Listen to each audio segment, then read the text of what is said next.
नमस्कार. आज आपण एका अशा आरोग्य समस्येबद्दल बोलणार आहोत जी अनेकांना कधी ना कधीतरी होतेच. मूत्रमार्गाचा संसर्ग म्हणजे युरिनरी ट्रॅक्ट इन्फेक्शन किंवा UTI. आपल्याला जी माहिती मिळाली आहे त्या आधारावर आपण याची जरा सखोल चर्चा करूया. काय आहे हे नक्की आणि काय महत्त्वाचं समोर येतंय ते पाहू. हो, अगदी.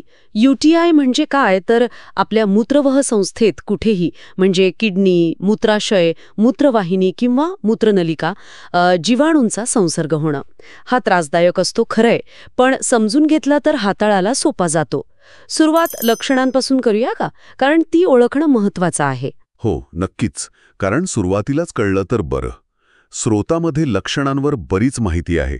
सर्वात कॉमन म्हणजे लघवी करताना जळजळ किंवा वेदना.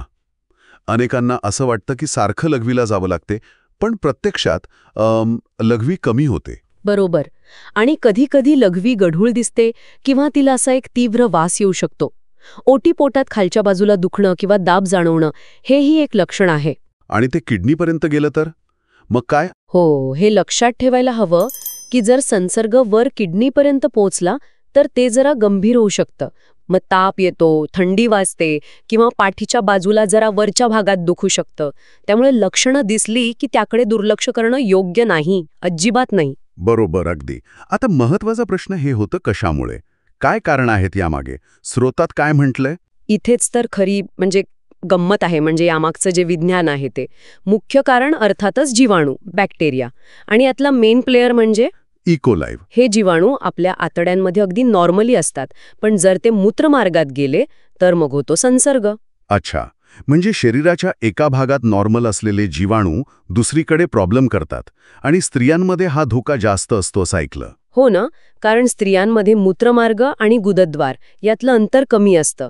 त्यामुळे तिकडचे जीवाणू इकडे यायची शक्यता वाढते. स्रोतात इतरही कारणं दिली आहेत ज्यामुळे UTIचा धोका वाढतो. हो का? कोणती? जसे की पुरेशी स्वच्छता न ठेवणं, खास करून शौचानंतर, किंवा खूप वेळ लघवी रोखून धरणं. यामुळे काय होतं, मूत्राशयात जीवाणूंना वाढायला वेळ मिळतो.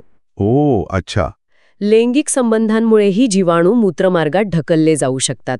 आणि कॅथेटरचा वापर किंवा स्त्रियांमध्ये मेनोपॉज नंतर होणारे हॉर्मोनल बदल यांचाही उल्लेख आहे ना स्रोतात? अगदी. कॅथेटरमुळे जीवाणूंना थेट एंट्री मिळते आणि मेनोपॉज नंतर इस्ट्रोजेनची पातळी कमी होते.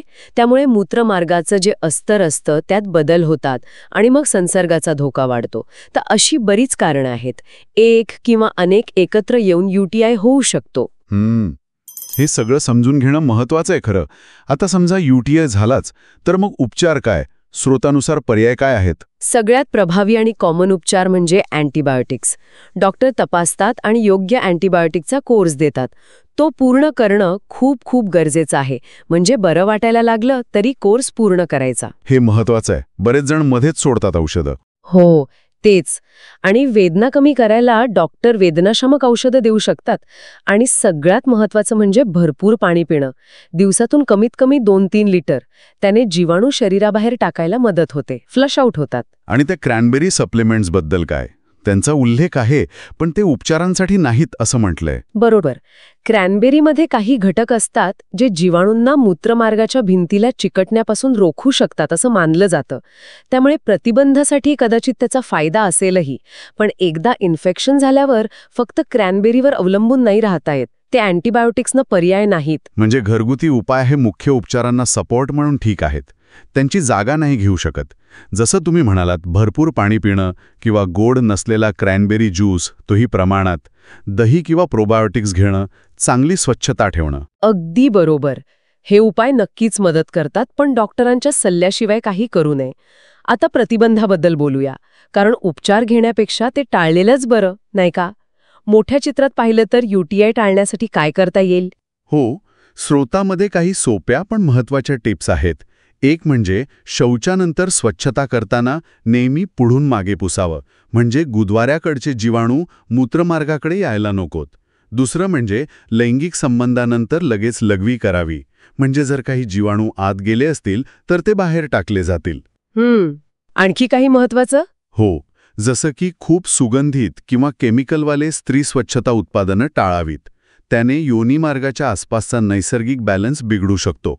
सुती अंतर्वस्त्र वापरणं चांगलं आणि अर्थातच जे आपण आधी बोललो भरपूर पाणी पिणं आणि लघवीला लागल्यावर जास्त वेळ रोखून न धरणं या सवयी खरंच खूप फरक पाडू शकतात. तर एकूण काय, UTI ही एक कॉमन समस्या आहे, पण ती टाळता येते आणि त्यावर उपचारही आहेत. सगळ्यात महत्त्वाचं काय, तर लक्षणं दिसल्यास वेळेवर डॉक्टरांना दाखवणं आणि प्रतिबंधासाठी स्वच्छतेच्या आणि आरोग्याच्या चांगल्या सवयी लावणं. अगदी. आणि जाता जाता एक विचार येतोय मनात. जर पाणी पिणं आणि स्वच्छतेसारख्या इतक्या साध्या गोष्टी UTI सारख्या समस्येवर एवढा मोठा पॉझिटिव्ह परिणाम करू शकतात, तर आपल्या रोजच्या अशा आणखी किती सवयी असतील ज्या इतर सामान्य पण त्रासदायक आरोग्य समस्यांवर नकळतपणे परिणाम करत असतील, यावर विचार करायला नक्कीच वाव आहे.